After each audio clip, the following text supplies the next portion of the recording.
Hi friends, అంత ఎలా ఉన్నారు? ప్లీజ్ లైక్ చేసి సబ్స్క్రైబ్ చేయండి.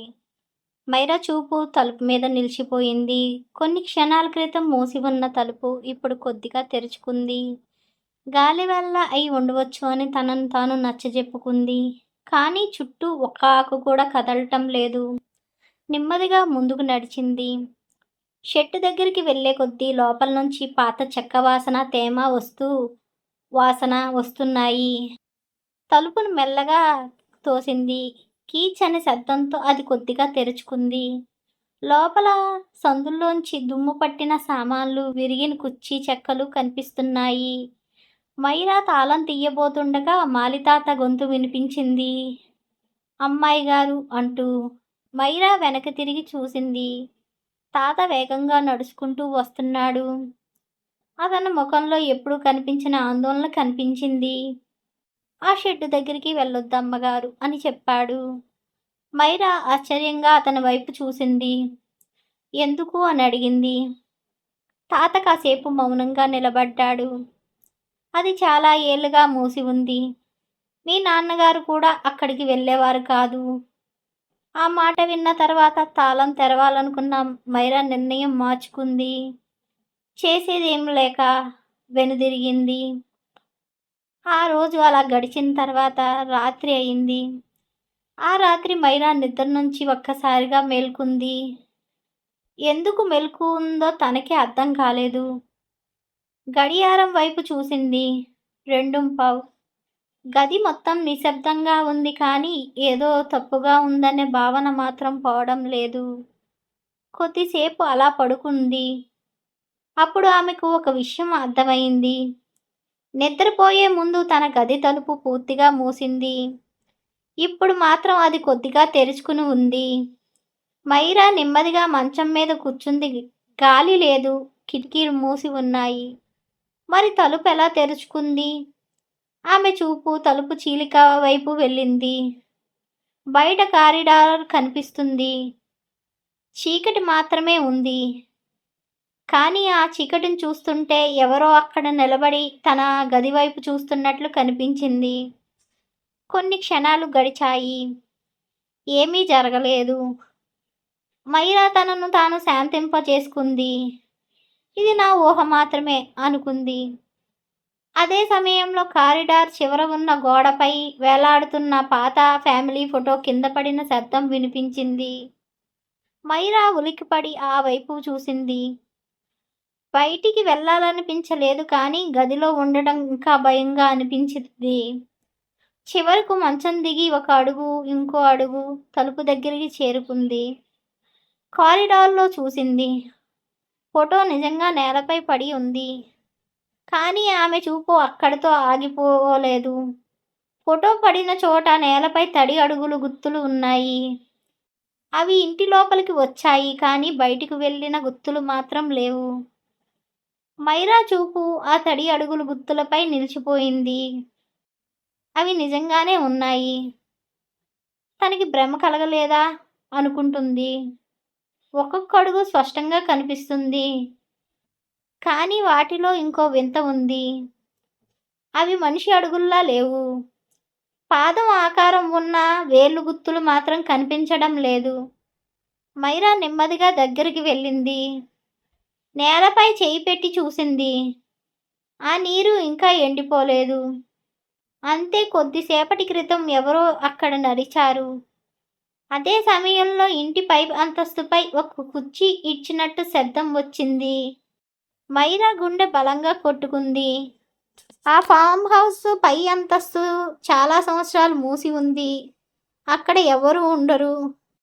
పైకి వెళ్ళే మెట్లు కూడా దుమ్ముతో కప్పబడి ఉన్నాయి. శబ్దం మళ్ళీ వినిపించింది. ఈసారి మరింత స్పష్టంగా ఎవరో బర్రమని వస్తువులు ఈడుస్తున్నట్లు వినిపిస్తుంది.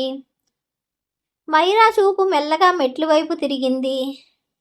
చీకట్లో పై అంతస్తు కనిపించట్లేదు, కానీ అక్కడ ఎవరో ఉన్నారన్న భావన మాత్రం స్పష్టంగా ఉంది. ఆకస్మికంగా శబ్దం ఆగిపోయింది. ఇల్లు మొత్తం నిశ్శబ్దంతో మునిగిపోయింది. అప్పుడు పై అంతస్తులో కారిడార్ చివర ఒక చిన్న బల్బు ఒక్కసారిగా వెలిగింది. అది మళ్ళీ ఆరిపోయింది. మళ్ళీ వెలిగింది. మైరా ఊపిరి బిగబట్టుకుంది.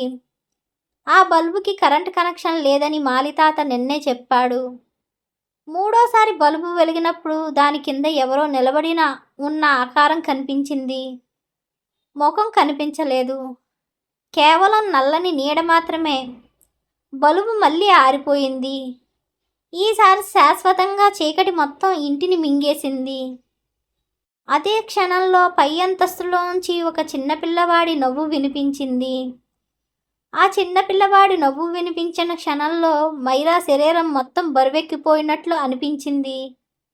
మొత్తం ఆగిపోయినట్లుగా ఉంది. మైరా చూపు పై అంతస్తు కారిడార్ చివర ఉన్న బల్బు వైపే ఉంది. కొన్ని క్షణాలు ఏమీ జరగలేదు. ఆకస్మికంగా బల్బు మళ్ళీ వెలిగింది. ఈసారి కేవలం 1 క్షణం కాదు, 3 సెకండ్లు, 5 సెకండ్లు, 10 సెకండ్లు. ఆ వెలుతుల్లో కారిడార్ గోడ స్పష్టంగా కనిపిస్తుంది. కానీ అక్కడ ఎవ్వరూ లేరు. మైరా నెమ్మదిగా ఊపిరి తీసుకుంది. తాను చూసింది భ్రమే అనుకుంది. అదే సమయంలో బల్బు ఒక్కసారి ఆగిపోయి మళ్ళీ వెలిగింది. ఈసారి గోడపై ఏదో కనిపించింది. మొదట అది నీడలా కనిపించింది. తర్వాత అది నీడ కాదని అర్థమైంది. గోడపైన పొడవాటి చేతి ఆకారం ఉంది. బల్బు మళ్ళీ ఆరిపోయింది. మళ్ళీ వెలిగింది. ఆ చేతి ఆకారం ఇప్పుడు కొంచెం కిందకు వచ్చింది. ఎవరో గోడపై చెయ్యి పెట్టుకుని నెమ్మదిగా కిందకి జారుతున్నట్లుగా. మైరా గొంతు ఎండిపోయింది. కళ్ళు ముయ్యాలనిపించింది, కానీ ముయ్యలేకపోయింది. చూపు అక్కడే నిలిచిపోయింది. బల్బు మళ్ళీ ఆరిపోయింది. ఈసారి ఎక్కువసేపు. తర్వాత వెలిగినప్పుడు గోడపై ఉన్న ఆ చేతి కనిపించలేదు. కానీ కారిడార్ మధ్యలో నేలపైన తడిగుత్తులు కనిపించాయి. 1, 2, 3 అవి మెల్లగా మెట్లు వైపు వస్తున్నట్లు ఉన్నాయి. మైరా వెనక్కి అడుగు వేసింది. అదే సమయంలో ఇంట్లో మరో మూల నుంచి చెక్క నేలకి కీచుమని శబ్దం వినిపిస్తుంది. ఎవరైనా నెమ్మదిగా నడుస్తున్నప్పుడు వచ్చే శబ్దం. కానీ కనిపించేది మాత్రం ఎవ్వరూ కాదు. శబ్దం దగ్గరవుతుంది. ఒక్కొక్కడుగు కీచుమంటూ దగ్గరవుతుంది. ఒక్క క్షణం మైరా చూపు తన గుండె చప్పుడు మాత్రమే వినిపిస్తుంది. ఆకస్మికంగా పై అంతస్తుపై బల్బు పేలిపోయింది. చీకటి ఒక్కసారిగా మొత్తం ఇంటిని మింగేసింది. ఆ చీకటిలో ఇంటి లోపల ఎక్కడో చాలా దగ్గరగా నెమ్మదిగా ఊపిరి తీసుకుంటున్న శబ్దం వినిపిస్తుంది. అది మెట్లపై నుంచి కాదు, కారిడార్ చివరి నుంచి కూడా కాదు. మైరా నిలబడి ఉన్న చోటు దగ్గర నుంచే, ఆమె వెనకనే. మైరా ఒక్కసారి వెనక తిరిగి తన గది వైపు పరిగెత్తింది. ఆమె అడుగుల శబ్దం ఖాళీ ఇంటి గోడలకు తాకి మళ్ళీ తిరిగి వినిపిస్తుంది. కారిడార్ చివర్లో ఉన్న తన గది తలుపు కనిపించగానే కొంచెం ఊపిరి పీల్చుకుంది. గదిలోకి దూసుకెళ్లి తలుపు మూయడానికి ప్రయత్నించింది. కానీ అదే క్షణంలో తన కుడి చెయ్య కదలకుండా మళ్ళీ బలహీనంగా మారిపోయింది. డాక్టర్ చెప్పిన సమస్య గుర్తు వచ్చింది. చెయ్య మాట వినటం లేదు. తాళం తిప్పడానికి ప్రయత్నించినా వేళ్ళు వణుకుతున్నాయి. తాళం మాత్రం కదలట్లేదు. వెంటనే ఎడమ చేత్తో తలుపును గట్టిగా లాగి మూసేసింది. తర్వాత తాళం వేసేందుకు ప్రయత్నించింది. ఒక్కసారి, 2 సార్లు, మూడోసారి. చివరికి క్లిక్ అని శబ్దంతో తలుపు లాక్ అయింది. మైరా వెనక్కి తిరిగి గోడకు ఆనుకుంది. గుండె వేగంగా కొట్టుకుంటుంది. గదిలో నైట్ ల్యాంప్ వెలుగు మాత్రమే ఉంది. మిగతా గది అంతా నీడతో నిండిపోయింది. ఇదంతా నిజమా కాదా, నేను ఎక్కువ ఆలోచిస్తున్నానా అని తనలో తాను ఒప్పించుకోవటానికి ప్రయత్నిస్తుంది. కానీ బయట కారిడార్లో ఏదో నెమ్మదిగా కదులుతున్న శబ్దం వినిపిస్తుంది. మొదటిసారి, తర్వాత మళ్ళీ ఇంకోసారి. అది అడుగుల శబ్దంలా లేదు. ఎవరైనా నేలపై వేలుతో ఈడ్చుకుంటూ నడుస్తుంటే వస్తుంది ఆ శబ్దం. మైరా చూపు తలుపు కింద ఉన్న చిన్న సందు వైపు వెళ్ళింది. అక్కడి నుంచి బయట కారిడార్ కనిపించదు, కానీ చీకటి మాత్రం కనిపిస్తుంది. కింద నుంచి ఏదో నల్లని నీడ నెమ్మదిగా కదులుతూ ఒకవైపు నుంచి మరోవైపుకి మైరా శరీరం మొత్తం బిగుసుకుపోయింది. శబ్దం తలుపు బయట ఆగిపోయింది.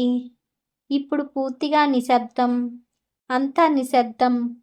తన ఊపిరి శబ్దం మాత్రమే పెద్దగా వినిపిస్తుంది. కొన్ని క్షణాలు గడిచాయి. అప్పుడు తలుపు మీద మెల్లగా టక్ టక్ అని 3 సార్లు కొట్టిన శబ్దం వినిపించింది. మైరా కదలలేదు, సమాధానం చెప్పలేదు. శబ్దం కూడా మళ్ళీ రాలేదు. మైరాకి ఆ తర్వాత ఏమైందో కూడా గుర్తులేదు. ఎప్పుడు మంచంపై కూర్చుందో, ఎప్పుడు నిద్రలోకి జారుకుందో, లేక అలసటతో స్పృహ కోల్పోయిందో ఆమెకే అర్థం కాలేదు. ఉదయం కిటికీ అద్దాలపై పడిన సూర్యకాంతి కళ్ళపై పడటంతో మెలకువ వచ్చింది. కొన్ని క్షణాలు తాను ఎక్కడ ఉందో కూడా గుర్తు రాలేదు. నెమ్మదిగా లేచి కూర్చుంది. రాత్రి జరిగిన ప్రతి విషయం ఒక్కొక్కటి గుర్తుకు రావటం మొదలైంది. తలుపు, చీకటి, అద్దం, ఆ ఆకారం. వెంటనే తన కుడి చెయ్యి వైపు చూసింది.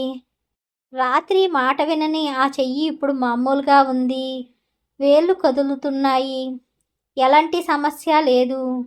మంచం మీద నుంచి లేచి గది కొంచెం నడిచింది. శరీరం కూడా బాగానే ఉంది. నిన్న రాత్రి ఎక్కువగా ఆలోచించి ఉంటాను. ఆరోగ్యం కూడా బాగోలేదు. అందుకే నా మనసుకు ఆ భ్రమలు కలిగాయి. డాక్టర్ చెప్పిన మాటలు గుర్తుకు వచ్చాయి. ఒత్తిడి, డిప్రెషన్, నిద్రలేమి ఇవన్నీ కలిస్తే భ్రమలు కూడా రావచ్చు. మైరా అదే నిజమని నమ్మడానికి ప్రయత్నించింది. గదిలో అద్దం వైపు చూసింది. ఇప్పుడు అది సాధారణమైన అద్దంలా ఉంది. రాత్రి కనిపించిన ఆకారాలు ఎక్కడా లేదు. తలుపు దగ్గరికి వెళ్ళి చూసింది. తాళం కూడా లోపల నుంచి వేసి ఉంది. అది మామూలుగానే ఉన్నాయి. కానీ ఆమె ఒక్కసారిగా నేలపై చూస్తుంది. మంచం పక్కన ఉన్న దుమ్ములో ఒక చిన్న తడిగుత్తు కనిపించింది. అది ఇంట్లోకొచ్చిన నీటి చుక్కలా లేదు. ఎవరో తడివేలుతో నేలపై తాకినట్లు ఉంది. మైరా కాసేపు దాన్ని చూస్తూ నిలబడిపోయింది. వెంటనే తల ఊపింది. ఇది కూడా యాదృచ్ఛికమే అని తనను తాను నచ్చజెప్పుకుంది. ఆ తర్వాత మైరా మళ్ళీ నిద్ర రాలేదు. పాత ఫ్యామిలీ ఆల్బమ్లు తీసుకుని మంచంపై కూర్చుంది. ఒక ఫోటో తర్వాత ఇంకో ఫోటో చూస్తూ పాత రోజులు గుర్తు చేసుకుంది. నాన్న నవ్వుతూ ఉన్న ఫోటో, అమ్మ పుట్టినరోజు ఫోటో, చెల్లెలు స్కూల్ ఫంక్షన్, తమ్ముడు చేసిన అల్లరి. ఒక్కో ఫోటో ఒక్కో జ్ఞాపకాన్ని ఆమె ముందుకు తీసుకొస్తుంది. అప్పుడే బయట నుంచి డోర్ బెల్ కొట్టిన శబ్దం వినిపించింది. రాత్రి సమయం కావడంతో మైరా ఒక్కసారి గడియారం వైపు చూసింది. ఈ సమయంలో ఎవరు వచ్చారో అర్థం కాలేదు. నెమ్మదిగా వెళ్ళి తలుపు తెరిచింది. బయట ఒక యువకుడు నిలబడి ఉన్నాడు. అతను పక్కన కొన్ని కిరాణా సంచులు ఉన్నాయి. మేడం, మీరు చెప్పిన గ్రాసరీ అని తీసుకొచ్చాడు. మైరాకి గుర్తు వచ్చింది. ఉదయం మాలితాత దగ్గర సరుకుల లిస్ట్ ఇచ్చింది. లోపల పెట్టమంది. అతను సంచులు తీసుకొచ్చి కిచెన్ వరకు వెళ్ళి పెట్టాడు. ఇంటి చుట్టూ ఒకసారి చూశాడు. మేడం, ఇక్కడ మీరు ఒక్కరే ఉంటున్నారా అని అడిగాడు. మైరా తల ఊపింది. ఆ యువకుడు కొన్ని క్షణాలు మౌనంగా నిలబడి, ఈ ఫామ్ హౌస్ టౌన్కి చాలా దూరంగా ఉంది. రాత్రుళ్ళు ఇక్కడ ఉండటం అంత సేఫ్ కాదు అన్నాడు.